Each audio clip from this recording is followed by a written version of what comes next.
Speaker Sir, it is under your initiative, under your stewardship, let us say, after 60 years, Nagaland Legislative Committee on Environment and Climate Change have been constituted, comprising 7 of us. I have another 6 members with me, senior members of this House, Honorable Member Zalirio, Honorable Member Mahatang Yantan, Mrs. Sikani Chakabo, Jingan Kunyak, Newsreto Newte, Dr. Chiletu. So 7 of us have been entrusted to look after this committee for the past 1 year. And we have been also engaged with the public, as well as time to time, a spot verification, inspecting some of the stinking dustbins and also the rivers here and there across Nagaland. Of course, we are yet to cover the whole districts, but all the honorable members are very busy people. Despite of that, they all have given time, and we have tried our best. Now, this issue is a pressing issue for all of us. It is a global issue, not only in the Nagaland context. Speaker Sir, I have 6 pages draft, which I have already drafted, presented to you. I don't need to go through in detail. But some of the concern that I felt should be raised to this House so that we incorporate in our developmental planning and process. Speaker Sir, you are aware that the World Global Happiness Index, if you see the record, Finland records for the past 9 consecutive years as in the Gross National Happiness Index.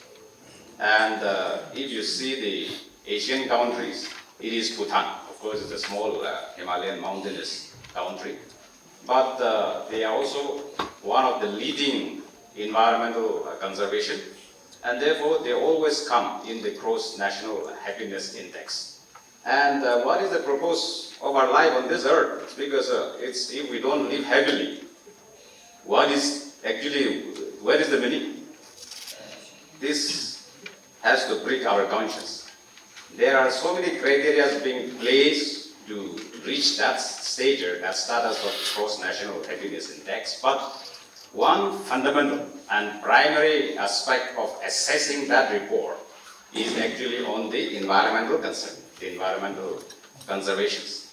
And Finland is one where they focus more on ecological balance, environmental related, and for which they keep ranking as the world #1 in the happiness index.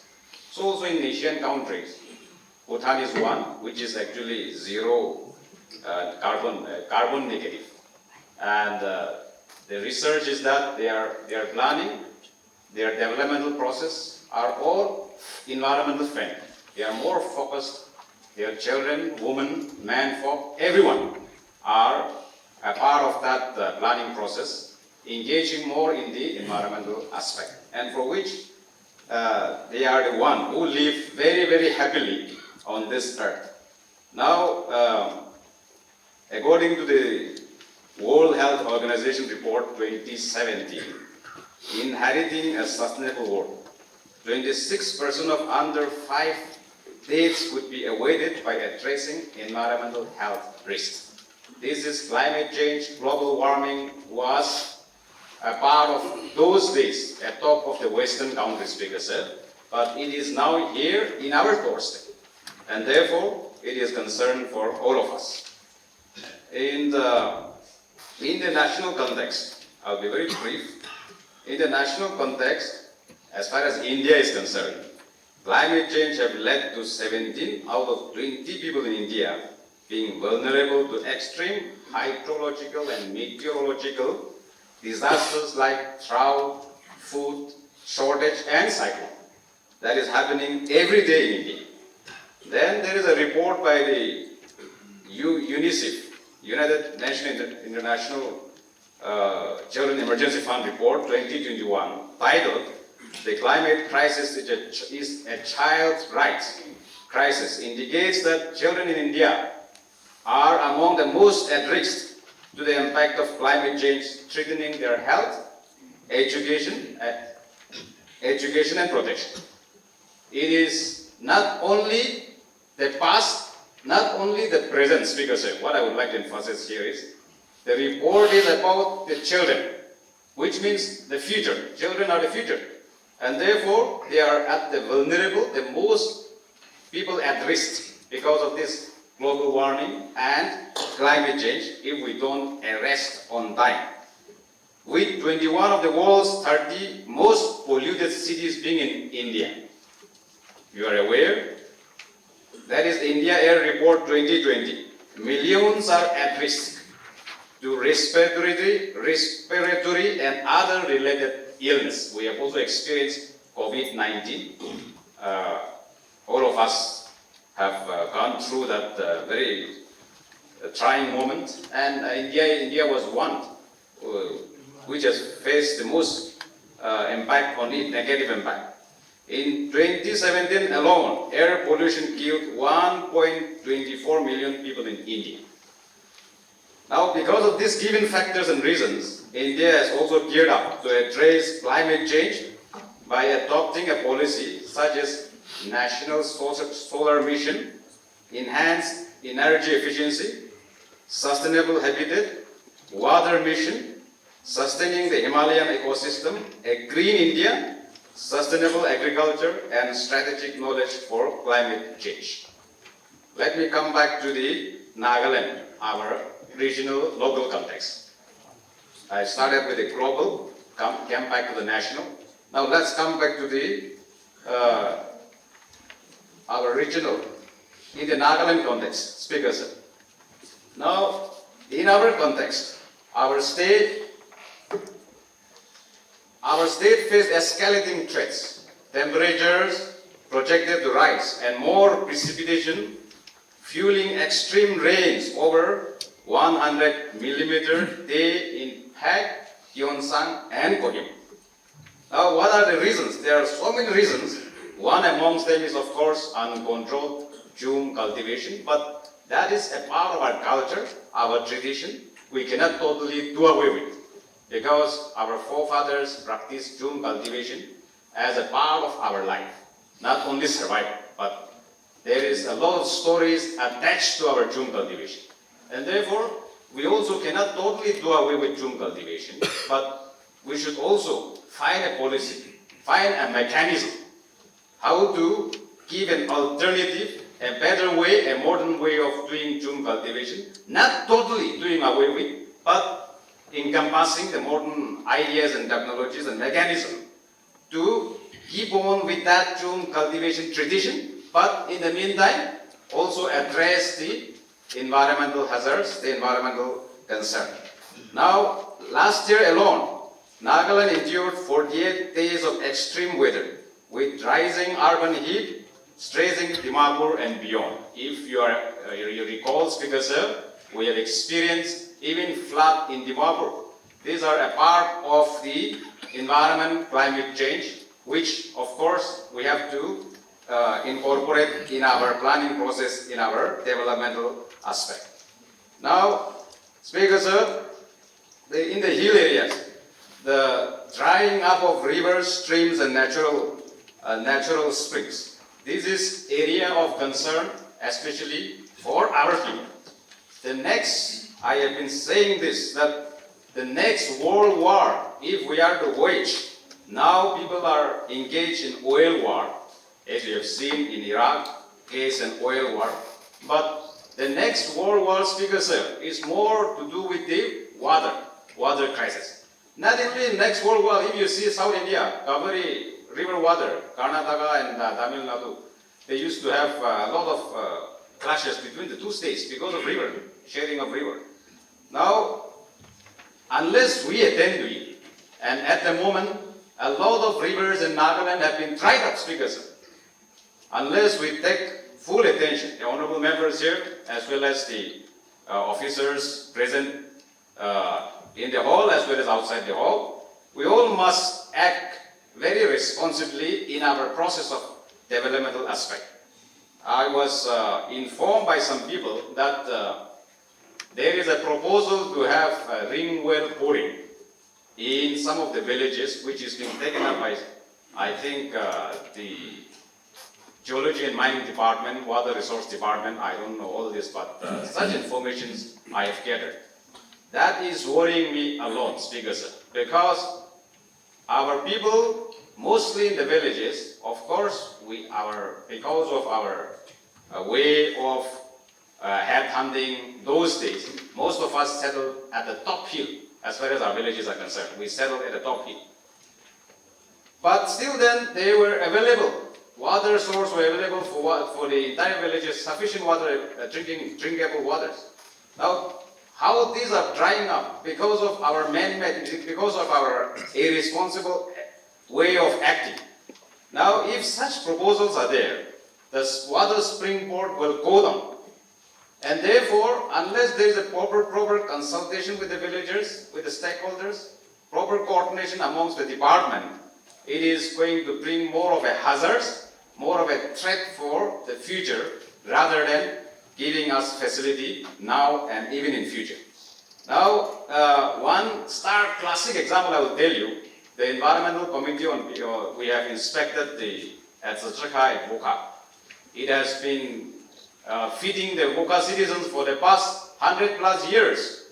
It is called elite well. It means the elite well in Botha language.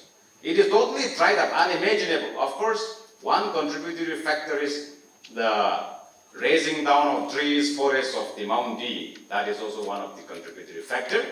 But another primary factor which we could find out is a random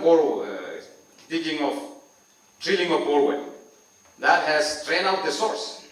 And if the departments are still encouraging this, I don't know, how do we plan our policies and programs when, because of our developmental projects, if we allow our natural wells to dry up, I think that is not in tune with what we are ought to do as policymakers, as elected members, as responsible people running the government. So that is one area of concern which I have, the committee has observed that. Now there are some measures to be adopted which I would like to reflect only in the proceedings once you publish, but I don't want to read out all this to save time.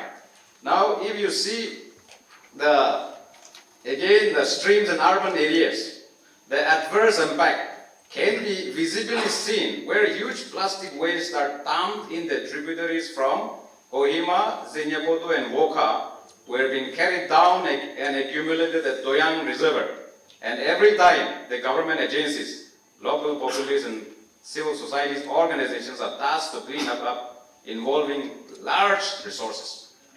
We have inspected some of the rivers here in Kohima, Sunur River, then the Mohon Kola River, all this with the committee members. It is very, very pathetic and discouraging, Speaker Sir.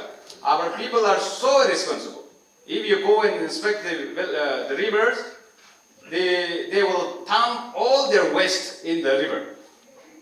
In the Mohon Kola River, I have seen a huge blanket and mattress being, piled up in and some old TVs, refrigerators being dumped in the riverside, on the bank of the river itself.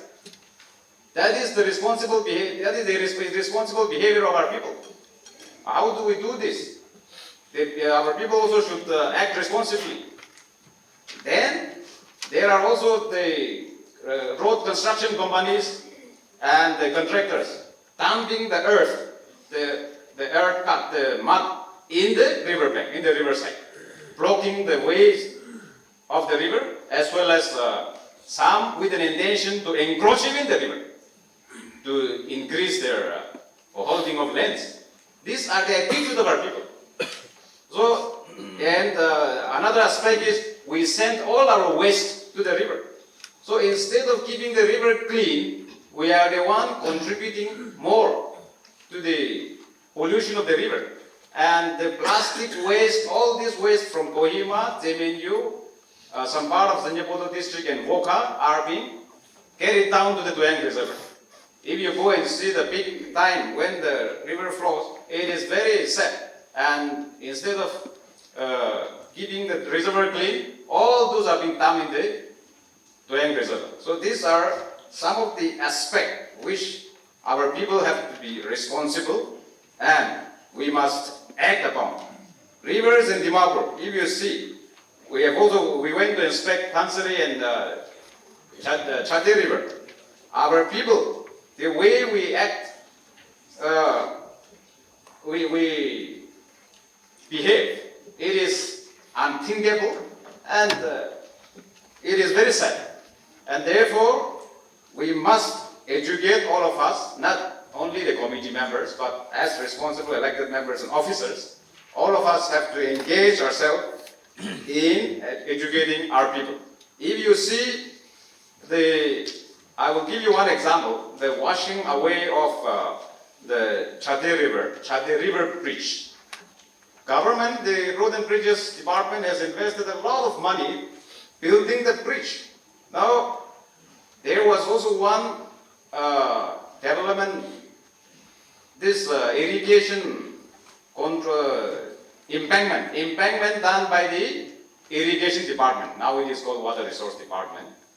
The flow of the river was tanking the embankment built by the Irrigation, the Water Resource Department, and it was a tangent. It was hitting that, and on the other hand, going back and hitting the pillar of the bridge. That was one of the main contributory factor in washing away the Chati Bridge, and government has to again re-sanction a lot of money to rebuild the bridge. So while doing another developmental work, we are also unconsciously, or maybe because of our poor planning, hitting the other developmental work which we have already invested.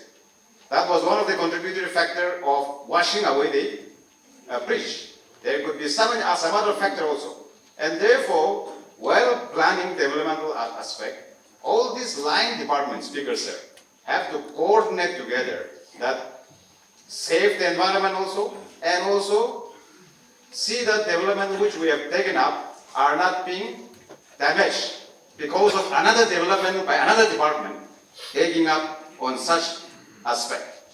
Air pollution is one aspect which Nagaland today, in Nagaland, Kohima and Dimapur are listed non-attainment cities due to particulate matter, PM10 levels, exceeding national standards, Speaker Sir. As per current forecast, the air quality in both the cities is reported to be good to moderate. It should be excellent. Now, one aspect the committee found out was the random installation of stone crushers as well as sawmill in the heart of the city. Especially Dimapur, you will find such installation. I think there has to be a proper regulation on all this aspect, and I would strongly suggest, Speaker Sir, that as far as the committee which you have given us, which you have empowered us through the Nagaland Legislative Secretary, internal working rules, this is more of only a recommendatory in nature, and therefore we can at the most go and give a recommendation, but there is less effective action on the ground. And I wish to suggest that if in the near future the committee working guidelines may be also improvised a little bit by strengthening the hands of whoever handles the committee, and see that like the National Green Tribunal Council, we may not get that much authority, but unless vetting is properly done by the Assembly Committee, on all these developmental aspects. Now, environmental hazards, climate change is the most pressing need for all of us. And therefore, while doing developmental works, vetting from the committee or a competing authority is required, although a little bit of such things are mentioned in our findings. So that is also one aspect I would like to point out. Speaker Sir, one last aspect is the coal mining. Yes, it is our desire that we extract, exploit, and maneuver effectively the usage of our huge mineral deposits. I have no objection to that, but unless there is a proper scientific way of mining, this is going to be a huge hazard for us. And the gas that is emitted from the coal mining, it affects our health. Most of these cancer patients, I'm told, are from this, inhaling such gas emitted from the coal mining. And Mokokchung and Mokai is one of the most affected area because of the coal mining. And therefore, proper regulation, licenses are being randomly issued, and there is no proper regulation. It's only red coal mining. There are lots of mining places where there is no backfilling, Speaker sir. Forget about revegetation. They should actually, all this should be a part of the license guarantee. But instead of doing revegetation, there is not even a backfilling of what they have tapped out from the natural earth. So this is also one major concern which I wish to raise to you, Speaker sir. There are lots of points to be discussed, but since the time is running out, I would only like to say that this climate change, global warming, is no more a talk of the West. It is here in our kitchen, in our room, in our hall already. If you see the rain coming down, erratic rain, as if it is going to fall inside the room, that is what happened. And the usage of the power supply, I think I would like to end that we must think globally and act globally. How do we do it? Global warming, we must see the threat, but switch off the bulb which you don't require to use during daytime. That is one simple way of acting globally. Let me end by quoting few important personalities, what they have to say on this climate change. One of the most prominent climate change activists at the moment is the former Vice President of USA, Albert Gore. What he said, the truth is that climate change is presenting the greatest challenge humanity has ever faced. So what he's saying is the greatest challenge humanity has ever faced. I think that is one which we have to think very seriously. And what Barack Obama also said about climate change, we are the first generation to feel the impact of climate change and the last generation that can do something about it. Let me conclude by what the father of the Indian nation said about which during the last plenary session of the Commonwealth Parliamentary Association, where you are the chairperson, we had our conference here in November. Both the Honorable Speaker of Lok Sabha and Deputy Chairperson of the Rajya Sabha, they were addressing more on the climate change. They were also quoting this, what Mahatma Gandhi has said, that earth provides enough to satisfy every man's need, but not every man's greed. Thank you, Speaker, sir, for the time given.